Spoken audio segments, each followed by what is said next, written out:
Hello everyone, this is Pete. Welcome to the channel. Today we are going to talk about judgment. How we judge the external world and other people and everything, and whether or not it is a good idea. Because what happens in the external world is not only connected to us, but fundamentally, it is only available to us through our perception of the external world, right? What is happening to you is not the external world.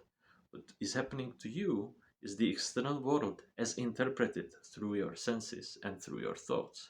So even pain, it's not the needle that makes the experience of pain. It's still the combination of needle and your brain that creates the experience of pain. And this is true for anything. Just try to think about it for a moment.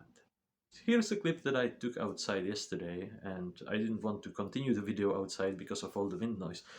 It shows a point, but I don't think that you would like to listen to it for the whole duration of the video. So here it is. Today I want to talk a little bit about judgment. How we judge our experiences and the external world, or whatever we think that the external world is in our experience.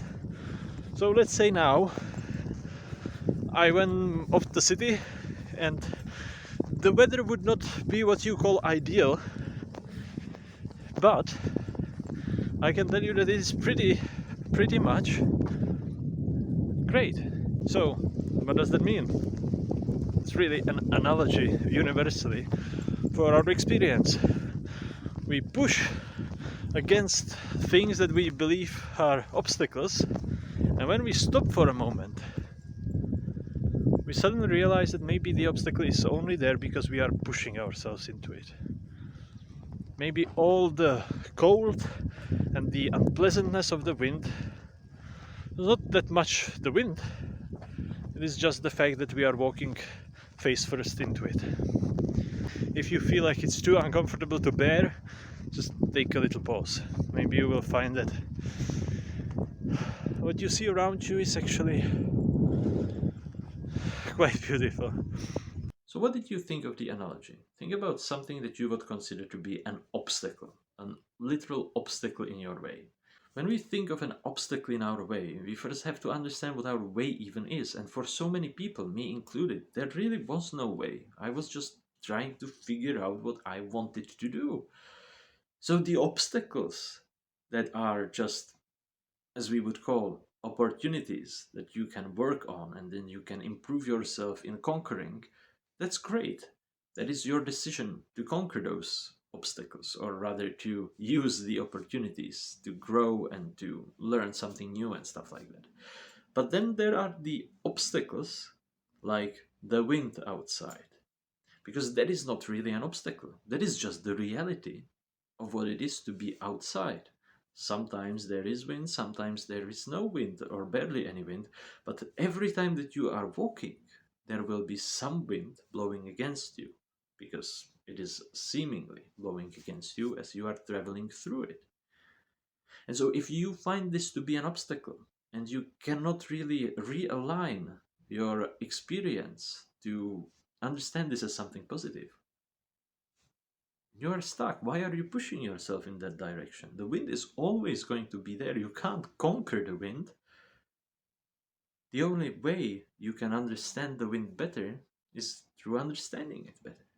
And because I really love sailboats, as a parting analogy, I want to leave you with the idea of what do you do when you sail? For most of you, you probably never sailed yourself, but you can understand that when you sail, you probably have some way of going against the wind, right? You can't just always go down the wind because then you would never get where you want. So what do? Well, you cannot actually sail directly against the wind, obviously, but what you can do is tack against the wind.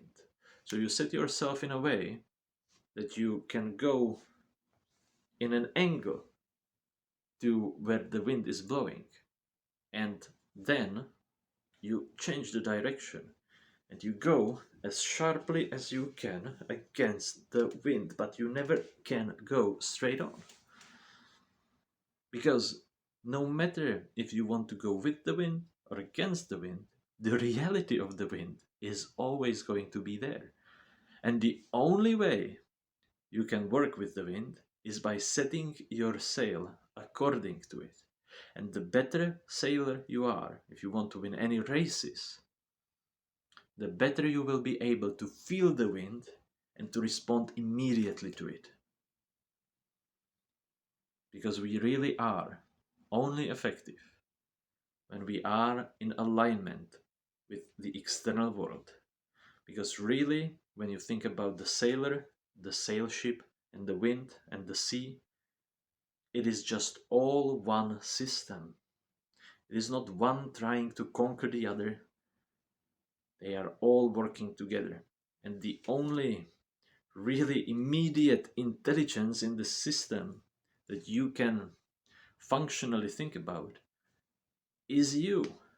So the way to be the most intelligent is to align what is your intelligence with what is the nature's intelligence. It will be very silly indeed to think that, oh, I will conquer the wind, I will use my boat, and I will set sail right into it, or maybe into the water.